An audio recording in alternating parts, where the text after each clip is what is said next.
Yo. So I've been told and I've been feeling that my expression is needed during this time. So I'm gonna tell another story. Yep. I'm gonna have to actually sit down for this one. This story is not many of you are gonna like it. I'll admit that. But okay. So once upon a time, right? I was in an apartment. And this is why I always say that I'm like the middleman of history and shit. Because of this story right here. This story is what helped me awaken to how many times I've actually done this. Right? So, right? I had an apartment. I was cool, bro. I was chilling on my own. You know what I'm saying? Had my own place. I was just feeling good about life, bro. Like life was just beautiful, you know? Nothing could bring me down because I would always come back to my own place. Like no matter what would happen or what things would occur, nothing could bring me down. Right? And then there was this girl, who, by the way, had a boyfriend. She had a boyfriend. Right? There was this girl. She had a boyfriend. I knew the boyfriend. I was really close with bro. It's just not the same anymore because, you know, I did what I've been constantly doing over the years. I'm not afraid to admit it, bro. Like I know I've done this shit multiple times. This was the only time I was actually consciously aware of the shit. But she would always be around. Okay? She would always she would use my place as an excuse. Like she would use him to get to me and to really like use my place as an excuse to run away from her problems. Right? I noticed this every time she would be into some shit with her mom or whatever. She would always end up hanging out with us. Right? Me and bro used to be chilling. Right? We used to be chilling, smoking, like just chilling, bro. Literally. And she would want to be around first one. Okay?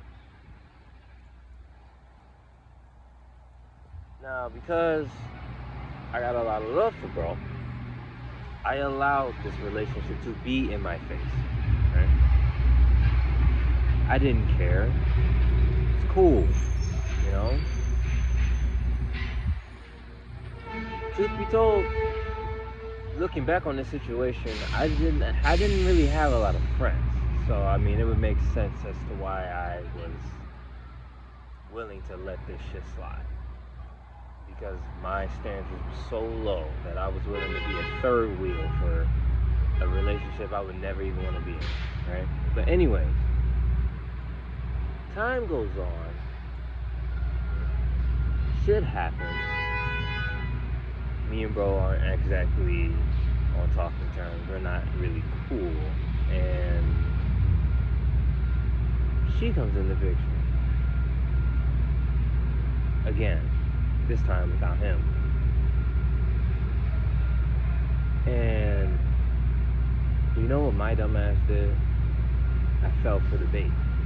And I said, you know what, fuck it. Let's see what universe this is going to create. Like, let's just see what universe is this decision going to make, right? And so, I went down that path. And surely enough, together. We was chilling. We was vibing. We was, I don't know. I don't even know. I don't even know what exactly it was. I would say it was a situationship. It was not a relationship or anything like that. But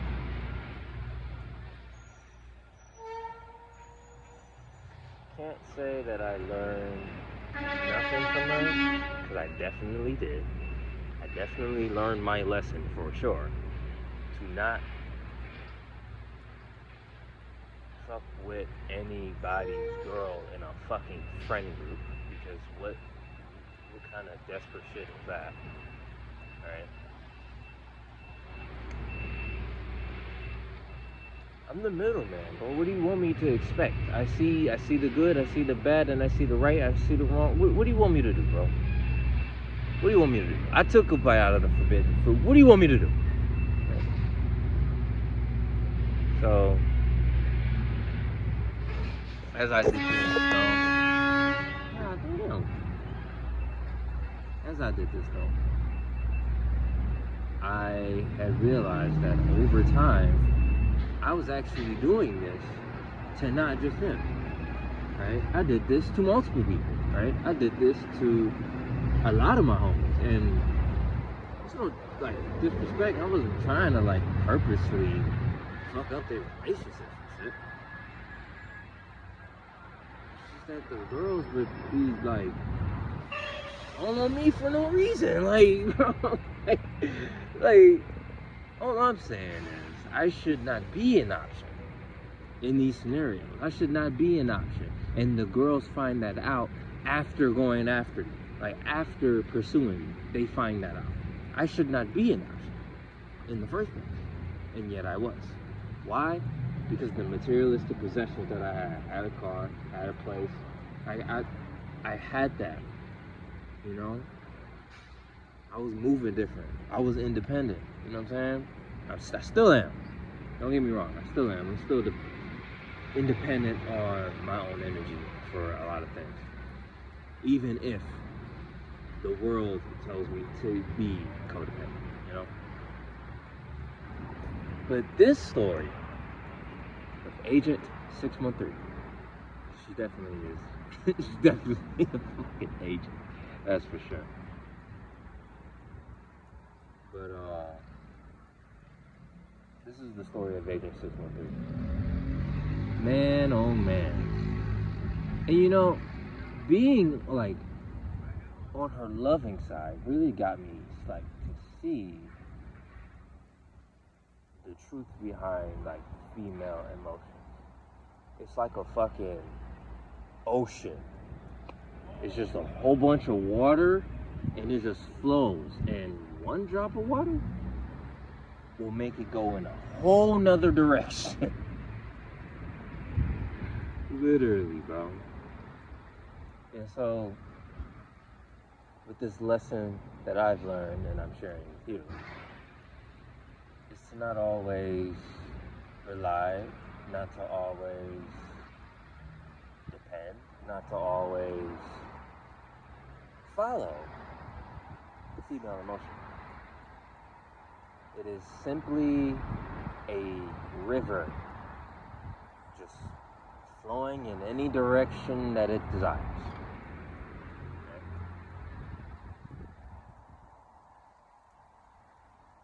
And this situation is actually the one thing that has got me, it's really changed me.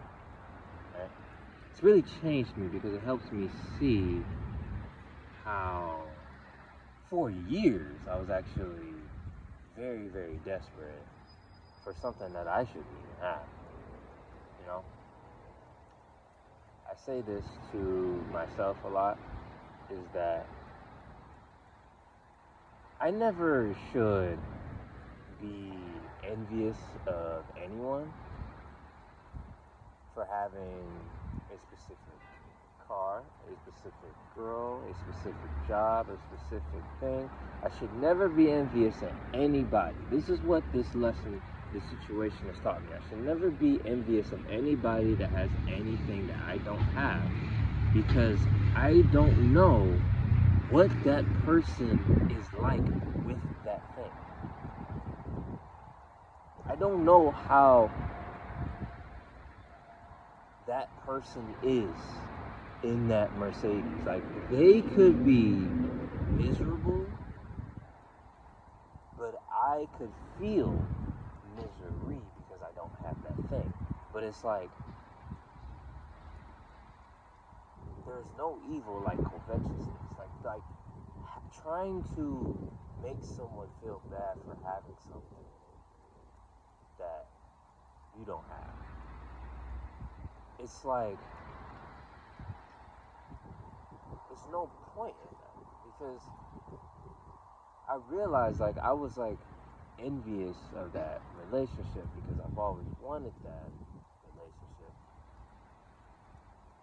I actually experienced that at her age, that they were together. I actually experienced that in a sense. And I thought I wanted it back until I got it back. And then I started to realize, like, bro, I was completely wrong about that shit. That was not no fucking twin flame relationship. That was a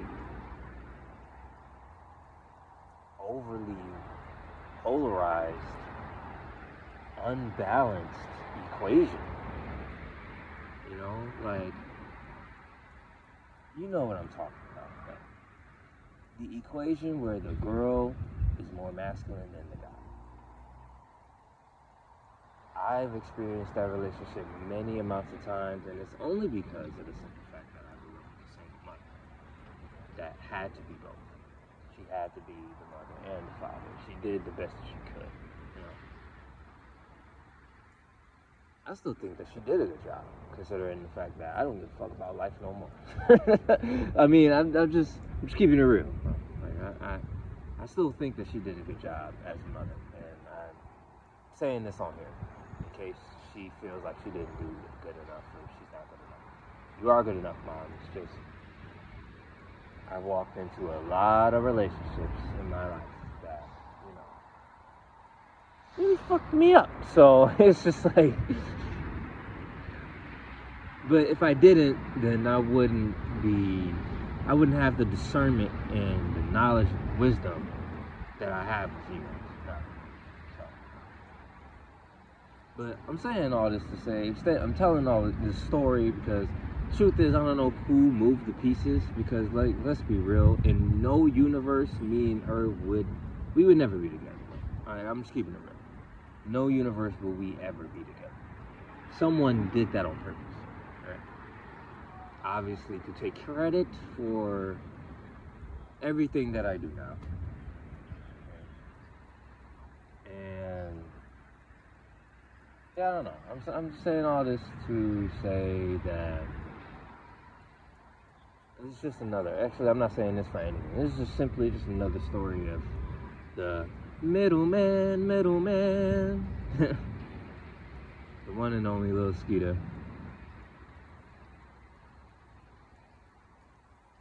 I've learned many lessons in being in the middle, and now I feel as though the spotlight is the only place that I meant to be. Now, if I actually end up finding my real twin flame,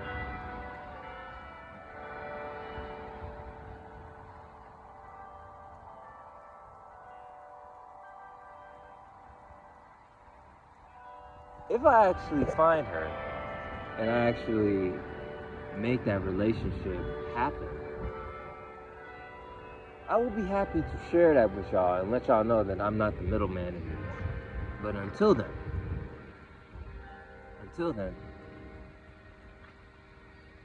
I shall speak my truth, express my stories, and teach y'all the lessons of being in the middle, because it's not always the best thing. So, yeah, I mean, this is all I really have to share for today. Hope y'all enjoyed this story. Hope y'all got something out of it. I mean, I don't know. I don't really care. I'm just venting at this point. But I'm about to go. I'm gonna catch y'all next time, man. This has been Lil Ski.